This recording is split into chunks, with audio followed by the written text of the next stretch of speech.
مسقط بأمانة زاخرة بالأماكن السياحية، خصوصا يعني مسقط القديمة، فهي مسقط العاصمة، لكن هنالك ولاية اسمها ولاية مسقط، ويعني تزخر بالأماكن السياحية ومطرح خصوصا ولاية مطرح هي مزار سياحي الأول يعني يمكن يعتبر في السلطنة. وفود كثيرة من السياح داخل هذه المنطقة أو داخل هذه الولاية. تشتهر بالقلعة، هي قلعة مطرح وفيها إطلالة جميلة، إطلالة بانورامية، والحين عملوا لها فيها مقهى جميل جدا يعني يستحق الزيارة. في قلعتين بعد نفس الحاجة، الجلالي والميراني وقصر العلم في ولاية مسقط. مسقط بأمانة يعني على الهيئة يعني القديمة أو الكلاسيكية اللي بطابع حديث، يعني تستحق الزيارة. أكثر الدول تزور البلد هي يعني من أول حاجة نحكي عن دول الخليج، الإمارات هي يمكن رقم واحد في الدول في السياحة هنا.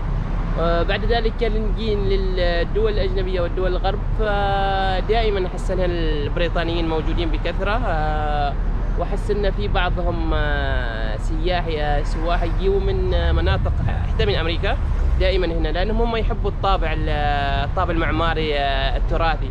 تحب تزور كردستان، وشنو سامع عن كردستان؟ والله سامع عن كردستان كل شيء حلو، وكردستان ثقافتهم، أكلاتهم، لغتهم.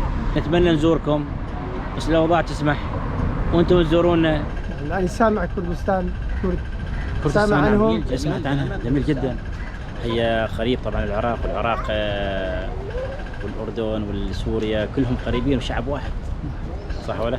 نتمناهم يرجعوا مع بعض، نتمنى الخير للسعادة للجميع.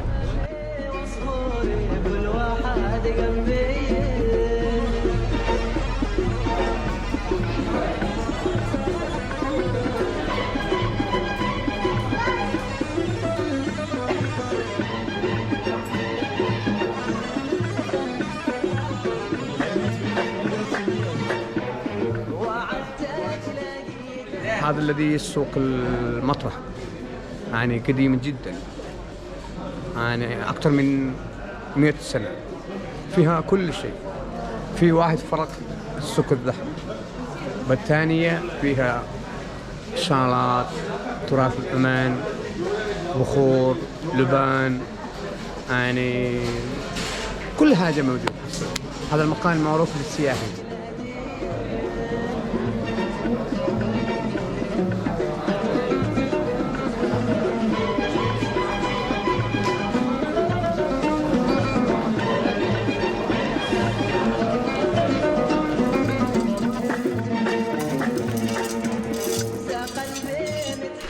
هذا الذكر رقم واحد، شوف هذا الذكر رقم واحد مع العلاج، حطوه في الماء ويشربوه، يسووه علك يعلكوه، هذا مشان الكلى، مشان القلب، مشان يبان في انواع كثيره. في عندك هذا الحوجري اللي يستخدم حل العلاج وللعلكه، طيب، وهذا حل بخور فقط. هذا الثاني، الدرجه الثانيه، هذا حق البخور فقط.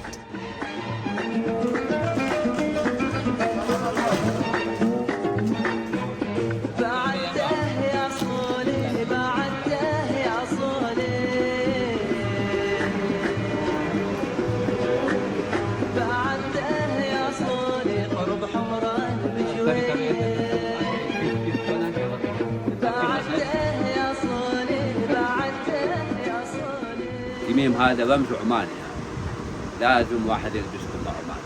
في الدوام يلبسون عمامة أو مصر، نحن نسميه عمامة.